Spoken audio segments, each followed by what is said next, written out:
আজকে একটা মজার ঘটনা ঘটেছে। আজকে আমার দুপুর বেলায় প্রায় 40,000 টাকার মতো হারিয়ে গিয়েছিল। সুবহানাল্লাহ কে বললো? কত হাজার? প্রায় প্রায় 40-এর কাছাকাছি, বাট পরিপূর্ণ 40 নয়। আমি আপনাকে বলছি, জেলার নাম বলবো না, বদনাম হবে। হোটেলে ছিলাম ভাই, আমরা তো প্রোগ্রাম করি রাত 2টা 3টা 1টার সময় মানুষের প্রোগ্রাম শেষ হয়, ঘুমালে মাথায় সেন্স থাকে না। তো আজকে হোটেলে উঠেছি, সারা রাত জার্নি করে গিয়ে সকাল 9টায়। বলেন সবাই, কয়টায়?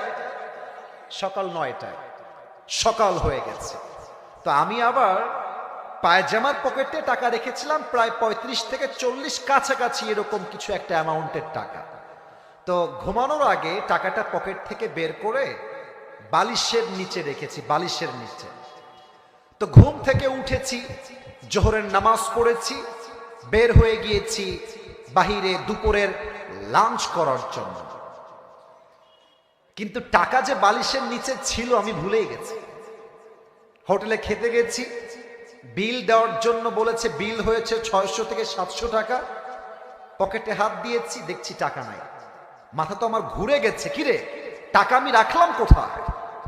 হঠাৎ করে মাথায় আসছে, আরে টাকা তো আমি হোটেলের বালিশের নিচে রেখে এসেছি। সঙ্গে সঙ্গে কোনো কথা ছাড়াই গাড়ি ঘুরিয়ে হোটেলে আসলাম। এসে খুব বিনয়ের সাথে ম্যানেজার সাহেব বললাম, স্যার আমি আবরারুল হক আসিফ হুজুর, আপনি আমাকে চেনেন। আমি আপনাদের হোটেলের রুমে বালিশের নিচে এত টাকা রেখে গেছিলাম, 1000 টাকার বান্ডিল আর 500 টাকার বান্ডিল রেখে দিলাম বালিশের কাছে। বললাম, স্যার যে পেয়েছে আমাকে বলেন দিয়ে দিতে। তো 2জন যুবক আসলো, যারা ক্লিনার, যারা হোটেল ক্লিন করে। আমি ডাকলাম, এই এদিকে আসো। ওরা আমাকে আগে দেখে নাই। বললাম, তোমরা কি আমাকে চেনো? আমাকে চিনতে পারতেছো? তো যে আমার বেড গুছিয়েছে, যে আমার বালিশ হটিয়েছে, সে বলছে, হ্যাঁ আমি আপনাকে চিনি, আপনি আসিফ হুজুর, আপনার ওয়াজ আমি শুনেছি।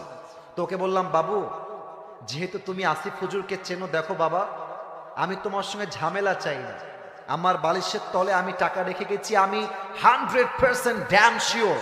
টাকাটা বাবা আমাকে দিয়ে দাও, তোমাকে আমি হাদিয়া দিয়ে বাসায় চলে যাব। যুবকটা মুখের উপরে বলছে, না আমি টাকা দেখি নাই, জীবনেও না, এটা সম্ভব না, আমি 1 টাকাও হাত দেই না।